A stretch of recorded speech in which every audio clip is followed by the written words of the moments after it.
The horror genre offers a unique aspect where it's not about making the player feel strong. RPG games, first-person shooter games, it's all about conquering the situation and gaining the advantages from it. And while the horror games have that, their goal at the same time is to make the player feel weak and vulnerable to what's going on.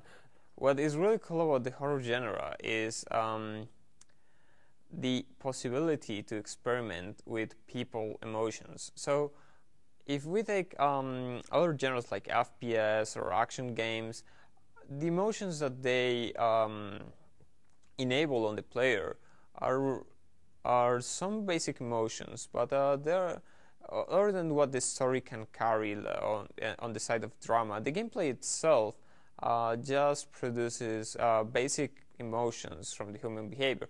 The horror genre does that, but it goes a little bit deeper, if I may. Sensations such as aggression or self-defense that comes from the other genres, they're also here in the horror genre, but the other genres doesn't represent fear, stress, anxiety, and some of the other human emotions that we commonly have in our life, but that we disregard as secondary sensations, I believe. The horror genre experiments with that and pushes the player to the limit of what he can feel as primitive emotions. Nevermind plays with this by taking the horror elements, taking the creepy, and putting it in an environment where it isn't the violence that's making things scary. It isn't the fact that you've got hordes of zombies that are ready to claw your eyes out. It's just the overall ambience and the creepy sensation to create the horror. What interests me about the horror genre is I really like that feeling of atmosphere, that kind of you never really know what's around the next corner, that kind of the chill down your spine kind of feel, not so much the boo-ah kind of thing, because I feel like that's really easy to do. But yeah, the more like the uneasiness of the setting is what I really like. You're in this environment that, first of all, isn't a traditional sense of horror. Like, I'm not a big fan of torture porn, as I call it. But I do like things, I really like tension. I love movies and games that create an environment that raises the hairs on the back of your neck. And I think that it takes a lot of artistic skill to do that, a lot more than throwing limbs around. And so when Aaron showed me the first concept levels of Nevermind, I was immediately hooked. Because I'm a big fan of David Lynch because he is not overt about it, because he saves it and he builds the atmosphere and the environment that it creates that tension rather than using gimmicks and tricks.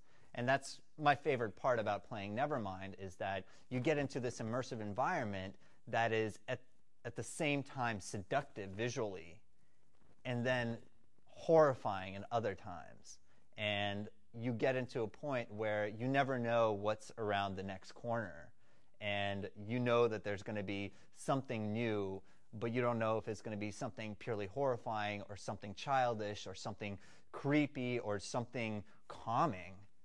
What I really like about Nevermind is that it's not a very scary game. It's a very atmosphere. Everything is there to scare you for some reason, but it's not like kind of boo scary. It's kind of just the eeriness and the subtlety and all the kind of tiny things. I really like the details of the game because it's like the little textures like on the milk cartons with like the things on the labels that say like, oh, they're out to get you and stuff like that. It's really nice. So I haven't played too many horror games in the past, but of the ones I've played, I really like the use of atmosphere and narrative to create tension that is necessary for the horror effect. And I would really like to play more games like that.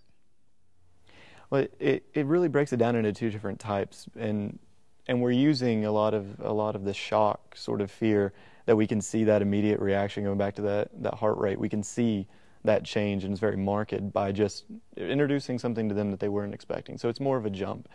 But this will be the interesting thing to see as the heart rate changes, because that build-up that happens, that slow pulse change that we might not get so much with heart rate variability because it is a differential, that will be the real trying moment, to be able to build towards something where that last puzzle that we're still searching for, that real punch that Aaron is massaging the storyline behind, that we can come to completion and really pay in on, or cash in on, all those different moments where we're building that anticipation, we're building that fear, we're thinking that maybe this is something more than a game, maybe this is getting towards something that's really getting in my head.